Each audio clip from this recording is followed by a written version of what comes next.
ॲलिनने 10वीच्या परीक्षेत चांगले गुण मिळवल्याचा आनंद साजरा करण्यासाठी आम्ही चिंचणी समुद्रकिनारी एका सुंदर होमस्टे मध्ये गेलो होतो.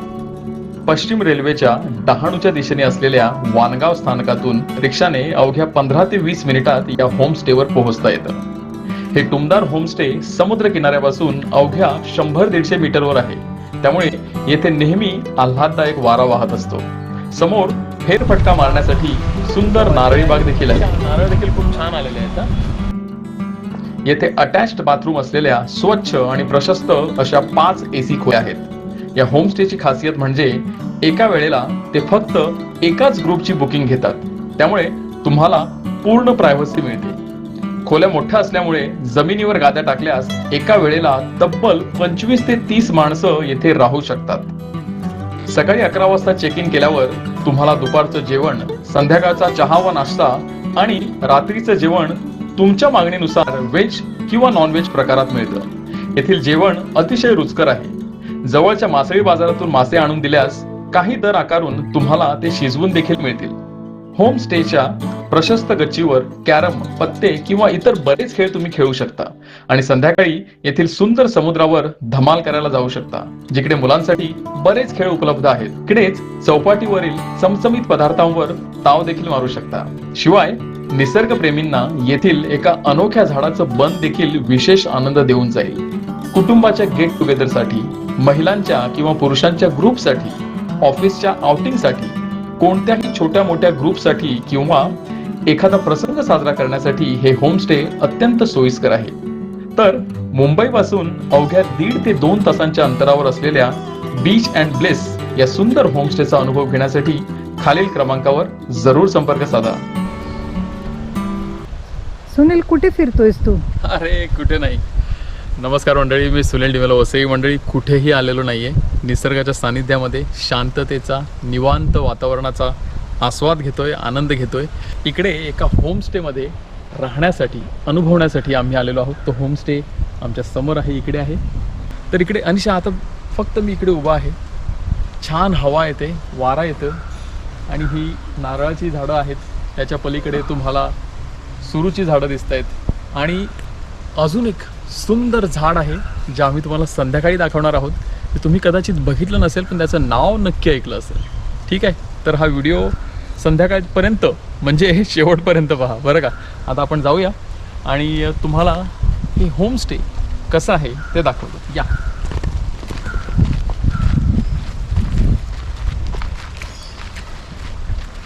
दुमजली होमस्टे आहे.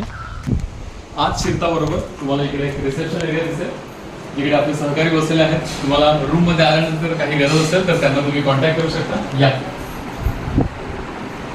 खालच्या मजल्यावर एकही रूम नाहीये, पण खालच्या मजल्यावरती किचन आहे आणि तिकडे आता तयारी सुरू आहे जेवण बनवण्याची. चपात्या, वा. आणि आतमध्ये देखील ते ऍक्च्युअल किचन तिकडे आहे. सर्व रूम जे आहेत त्या वर आहेत. हो, पहिल्या मजल्यावर पहिल्यांदा तुमचं स्वागत करते ते म्हणजे हा प्रशस्त दिवाणखाना आणि छान मोठे सोफा आहे. कारवा ही गाणी ऐकण्यासाठी तुमच्यासाठी आहे. इकडच्या ह्या 2 रूम्स ज्या आहेत त्या समुद्राच्या दिशेने उघडतात आणि तुम्हाला गंमत दाखवतो. ही बघा, किती प्रशस्त रूम आहे. डबल बेड आहे. जास्त लोक असतील तर तुम्ही इकडे एखादी एक्स्ट्रा बेड टाकून इकडे झोपू शकता.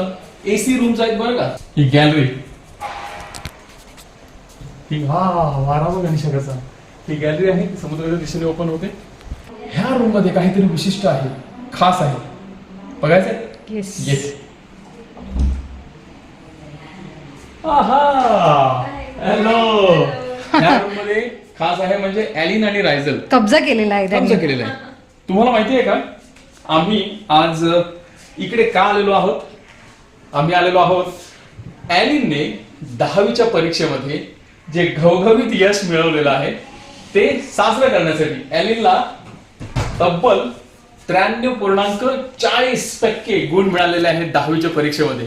खूप खूप अभिनंदन ॲलिन, आम्हाला तुझा अभिमान आहे. म्हणजे आता आम्ही नाश्ता करायला लागलोय. नाश्त्यासाठी आमच्याकडे ऑमलेट आहे, पोहे आहेत, ब्रेड जॅम वगैरे आहे. इकडे चेकिंग टाइम जे आहे ते 11 वाजता आहे, जे अर्थातच नाश्त्यानंतरचा टाइम आहे. पण तुम्ही लवकर येणार असाल तर आगाऊ सूचना देऊन तुम्ही देखील नाश्ता असा पैसे देऊन त्यांना बनवायला सांगू शकता, तसं आम्ही सांगितलेलं आहे.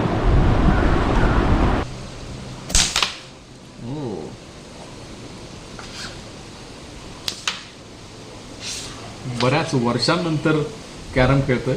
वर्षानुवर्षे अनिशाला कॅरम मध्ये हरवत आलेलो आहे. कधी रे काही अरे अनिशाच्या माहेरी जेव्हा मी जायचो पूर्वी, लग्नापूर्वी, तेव्हा अनिशा म्हणायची की तिची बहीण सेलिन चॅम्पियन आहे कॅरम मध्ये, पहिल्याच गेम मध्ये पूर्ण दाखवते. काय कुठं बोलते यार, आजच दाखवतो तिला परत एकदा, हा? आता बघितलंस तू काय आहे. दुपारची वेळ आहे, थोडा कॅरम आम्ही खेळणार आहोत, थोडा आराम करणार. संध्याकाळी राहायचं, समुद्रावर जायचंय ना. येस.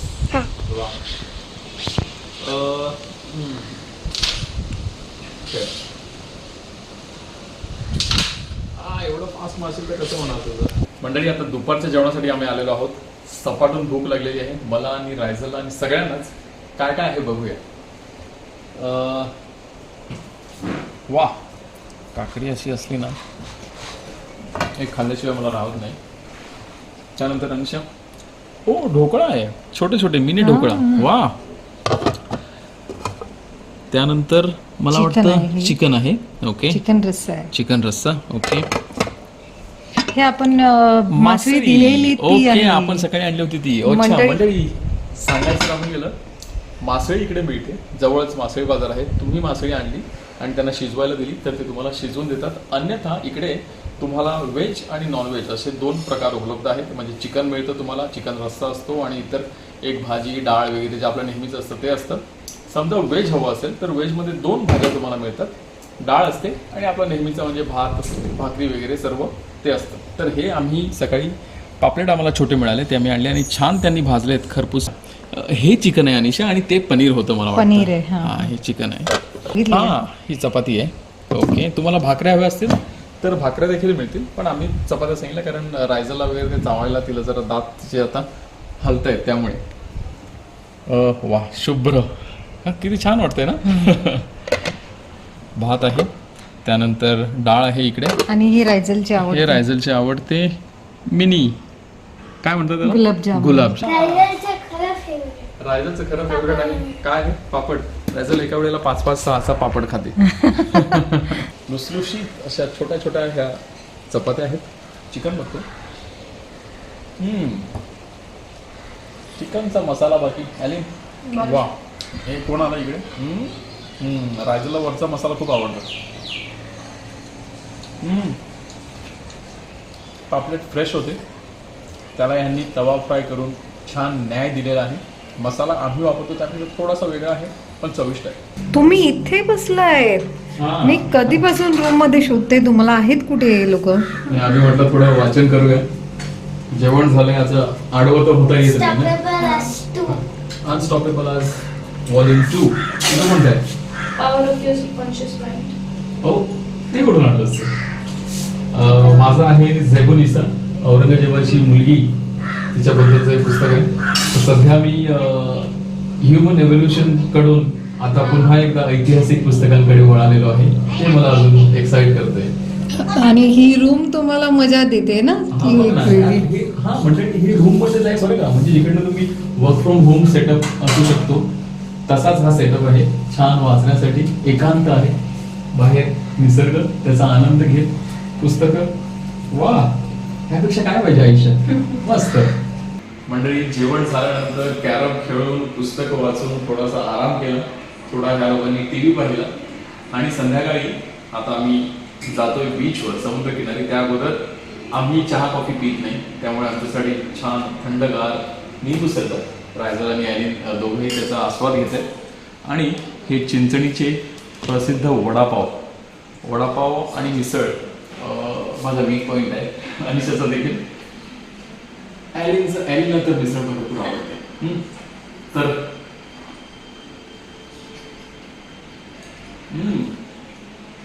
छान सर. ओके मंडळी, छान संध्याकाळचा नाश्ता झालेला आहे आणि आता आम्ही कूच करतोय ती समुद्राकडे. जास्त वेळ लागणार नाहीये, अवघ्या 2 मिनिटात आम्ही समुद्रावर पोहोचणार आहोत. मात्र इकडे ॲलिन आणि रायझल, हे बघा नारळी बाग आहे.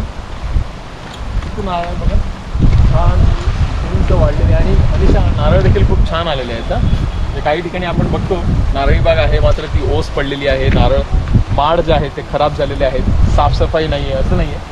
इकडे छान साफसफाई आहे, खाली पडलेल्या ह्या झावळ्या तुम्ही बघताय, म्हणजे झाडांची साफसफाई झालेली आहे. चला इकडनं जाता येणार नाही, इकडनं एक आपल्याला मला वाटतं इकडे कंपाऊंड आहे, तर आपण इकडनं जाऊया, इकडे रस्ता आहे. या रायझल एक्साइटेड आहे. रायझल अशी चाली जसं तिला माहितीच आहे रस्ता कुठे आहे. बीचवर जाण्यासाठी एक्साइटेड आहे. तिकडे काही घोडागाडी आणि जे काय असते ते तिला खेळायचं आहे मला वाटतं. ॲलिन तुला ह्या ट्रिपचं निमित्तच ॲलिन आहे. या ॲलिनचं जे घवघवीत यश ॲलिनने संपादन केलेलं आहे 10वीच्या परीक्षेमध्ये, ते साजरं करण्यासाठी आम्ही इकडे आलेलो आहोत. कालच रिझल्ट लागला आणि आज आम्ही इकडे आहोत. अनिशा तुला कसं वाटतं, किती कॅमेरा पकडशील, जरा दे माझ्याकडे. काय कसे वाटलं हा स्टे आणि ॲलिनचं एकूण? हा स्टे खरोखर खूप चांगला आहे. मला वाटते आपण मी आता त्यांना तेच बोलले, ज्या मॅडम होत्या ना, त्यांना सांगितलं की आम्हाला माहीतच नव्हतं की आमच्या घरापासून एवढ्या जवळ एवढं सुंदर असा स्टे आहे, एवढा सुंदर असा बीच आहे. मला वाटते सगळ्यांनी जरूर या. नक्की आलं असं लेडीजचा ग्रुप असेल, त्यांनी खूप धमाल मस्ती करायला इथे येऊ शकता, किंवा आपल्या ज्येष्ठ नागरिकांची एखादी पिकनिक असेल तर ते इथे एकदम असं शांत वातावरण आणि शांतपणे ते एन्जॉय करू शकतील. आणि सगळेच घरातील एखादा गेट टुगेदर किंवा एखादा प्रसंग जो आपल्याला साजरा करायचा जसे आपण आलेलो तर हे एकदम चांगलं सुंदर आणि सुटेबल ठिकाण याकरता आहे. आणि एकदा खरंच येऊन बघा ना कसं वाटते ते. आणि ऑफिसचे सहकारी असतील 25-30 एखादा ग्रुप असतो ऑफिसचा, ते देखील येऊ शकतात. 2-3 दिवस धमाल मस्ती करू शकतात तिकडे, नाही का? आपलं मुख्य आकर्षण जे आहे ते समोरच आहे आणि ते आपण बघणार आहोत. हे कुत्रे ते नाही, तिथं आहेतच, रायझलसाठी तिथं आकर्षण आहेतच. मंडळी हे काय आहे तुम्हाला माहिती आहे का? याबद्दल जाणकार अधिक माहिती देतीलच. नुकताच आम्हाला फक्त त्याचं नाव माहिती आहे. ते केतकीचं बन आहे. केवड्याचं बन आहे सुनील. आम्ही केतकाड, आमच्या भाषेमध्ये आम्ही केतकाड वगैरे असं काहीतरी म्हणतो. तर हे केवड्याचं बन आहे आणि हे उंच वाढतं. हे एक नैसर्गिक बंधाऱ्याचं काम करतं आणि तुम्हाला वाटतं हे आपोआप वाढलं असेल तर कदाचित ते आपोआप देखील वाढलं असेल, पण इकडचे जे स्थानिक रहिवासी आहेत ते देखील त्याची लागवड करतात. ते खूप उंच जातं आणि मग त्याच्या स्वतःच्या वजनाने ते मोडतं कधी कधी, आणि त्याला फुलं येतात जी गणपतीच्या दिवसामध्ये गणपती बाप्पाला वाहिली जातात, असं त्यांनी आम्हाला माहिती दिली. अनिशा, इकडे एक तुटलेला भाग आहे. काटे आहेत सुनील, काटे आहेत त्याला, म्हणजे अननसाचं जशी पानं असतात त्याप्रमाणे त्याची पानं आहेत आणि ह्याला छान सुवास येतो असं मी ऐकलं होतं. त्याबद्दल जास्त माहिती मला तरी नाहीये. तर हे बन इकडे एका नैसर्गिक बंधाऱ्याचं काम करतंय. छान वाटतंय, एकदम मस्त वाटते. त्यामुळे समुद्राचा खारा वारा जरा चांगल्या पद्धतीने थंड होऊन येतो असं ते रहिवासी आम्हाला म्हणाले. आणि अर्थातच उन्हाचा तडाखा बसत नाही, जी एकदम बाजूला घरं आहेत त्यांना. आणि ह्या भरतीच्या वेळेला जे पाणी आत यायची शक्यता असते, जसं आपल्या इकडे मर्दा वेल आहे, मर्यादा वेल ज्याला आपण म्हणतो, त्याप्रमाणे हे इकडे काम करत असावं. हे बघ किती छान दिसतंय. अच्छा, इकडे आपल्याला त्याची रचना समजेल.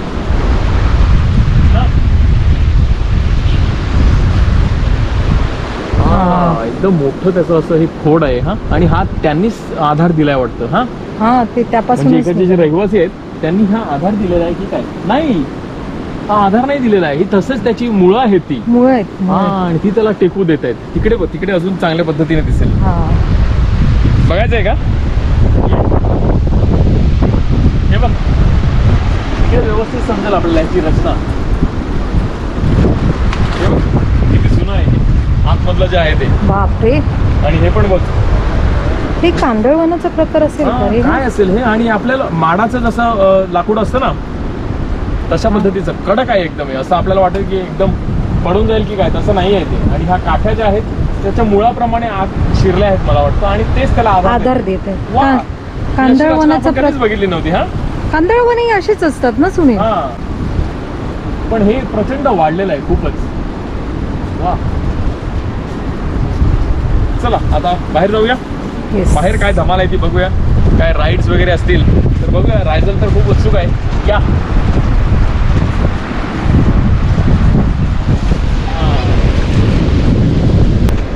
तनिषा, हा समुद्रकिनारा खूप स्वच्छ आहे हा. आणि सपाट आहे, खूप छान वाटतंय. म्हणजे उंच सखल असं काही दिसत नाहीये जसं आपल्या इकडे काही ठिकाणी झालेलं आहे. आज मध्ये गेलाय बहुतेक. हा, बराच आतमध्ये गेलेला आहे, ओटी आहे.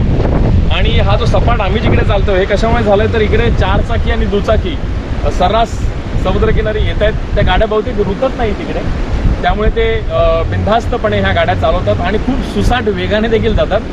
तर वेग जरा कमी करावा असं वाटतं, कारण पर्यटक आहेत, लहान मुलं इकडे तिकडे धावत आहेत. तर गाड्या कमी वेगाने चालवाव्यात. आता आम्ही त्या बाजूला जातोय, तिकडे बरीच गर्दी दिसते, तिकडे काही स्टॉल्स असावेत असं वाटतं. एक राईड रायझलने बघितली, एखाद्या कॅटरपिलर प्रमाणे एक गाडी होती. हा, कशी? त्याच्यावरती पॅन्डा होता. ओके, ते तिला आता राईड करायची आहे, बघूया कसं आहे ते. रायझल संतापली आहे की तुमच्यामुळे माझी राईड जाईल. राईड कशाला जाईल, आपण त्यांना विचारूया. तिला बसवा का? मामांच्या गावाला घेऊन जाते. इकडे चिंचणीला त्यांनी एक छोटीशी चौपाटी तयार केलेली आहे, तुम्ही बघू शकता. इकडे वडापाव, दहीपुरी, पाणीपुरी आणि बरेच स्टॉल्स इकडे आहेत. काही राईड्स आहेत. आतमध्ये तुम्हाला राईड्स त्या दिसत आहेत, काही भिंत दिसत आहेत, घोडागाडी आहे आणि मोठ्या प्रमाणात लहान मुलांसाठी आकर्षण आहे. इकडे खाण्यापिण्याची सोय आहे, पोहण्याची सोय आहे आणि समुद्रकिनारा इतका धोकादायक तर दिसत नाही आहे, सपाटच आहे, लांबपर्यंत दिसतोय असा तो. छान आहे, म्हणजे संध्याकाळ तुम्ही इकडे घालवू शकता. मंडळी, समुद्रकिनारी आलो आहे तर उसाचा रस तर प्यायलाच पाहिजे, थंडगार उसाचा रस. काकांनी बघा, ही battery operated sugar cane machine ही त्यांची आहे इकडे आणि त्यातनं आपल्याला थंडगार उसाचा रस मिळतो. 20 रुपये पूर्ण भरून ग्लास. हां, 20 रुपये ना? अरे वा, थँक्यू, धन्यवाद काका. तनिषा घे. तर मंडळी, अशा प्रकारे आमची चिंचणी समुद्र किनाऱ्यावरच्या बीच अँड ब्लेस ह्या होमस्टेची सफर आणि ह्या समुद्र किनाऱ्याची सफर येथे समाप्त होत आहे. तुम्हाला आमचा हा व्हिडिओ आवडला असेल आणि हे होमस्टे आवडलं असेल अशी आशा आहे. जर आवडलं असेल तर दिलेल्या क्रमांकावरती संपर्क साधा आणि जरूर एकदा इकडे जरूर या. हा समुद्र किनारा आणि ते होमस्टे जरा वेगळंच आहे, नाही का? धन्यवाद मंडळी, बाय बाय. Bye bye.